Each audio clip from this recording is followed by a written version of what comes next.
Just spent 5 hours answering questions, but eating pounds of peanut brittle and Coca-Cola at a time when you've been diagnosed with a little bit of a health issue, one might say. You say that everything's fine, but are you going to change your behavior at all? You just ate pounds of peanut brittle. Zero.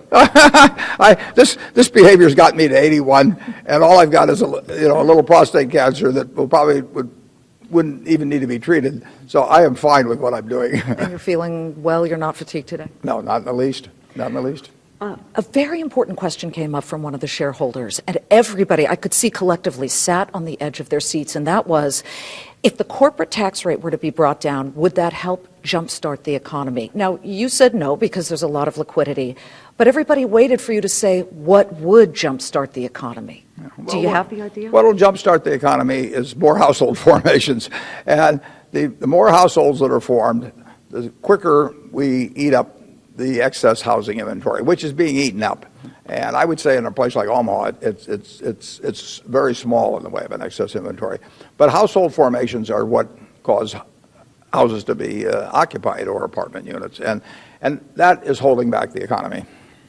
Charlie Munger said that he figured we'd absolutely eventually see a value-added tax. Do you think we should have that, and why? I'm not excited about a value-added tax because it's basically not a progressive tax. I mean, and I believe in progressive taxation in an economy with enormous. I want differences in results. I mean, I do not want equality of results. I want equality of opportunity, but that's going to lead to vast differences in results. But I think the tax code, to some extent, means that the people that get the wonderful opportunities in life like I have should be paying more than the people that have gotten the short straws. And a value-added tax, like a sales tax, cuts across the board. I know we've started to hear people talk about pushing for raising the minimum wage because a lot of people are working minimum wage jobs. Should we raise the minimum wage? You know, the problem with the minimum wage, raising the minimum wage, is that it takes people out of the labor force. I mean, a market economy is brutal in many ways. It's wonderful. I mean, it's created this country and done wonders for the country overall.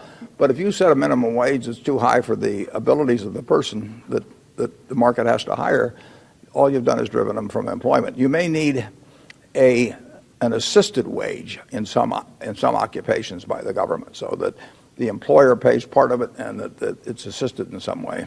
A lot of interest in your potential successor. And you said something today where you said to the shareholders, you need not worry about my successor. He has the Berkshire culture embedded within him. Yeah. So it's a man.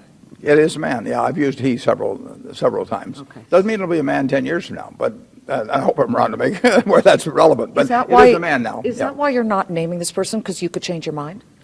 Well, the board could change their mind, and we could have new acquisitions that bring in talent that we don't have available now. We could have a change in our relative evaluation of the people, and if we name somebody now and then we changed our mind and the time came that person would leave, whereas under the present system that would not be the case. There's just a lot of reasons not to name the person. Your profits doubled, so you're much happier, I'm sure, this year versus last year. But you talked about energy being one of the drivers, and of course you own Mid-American Energy.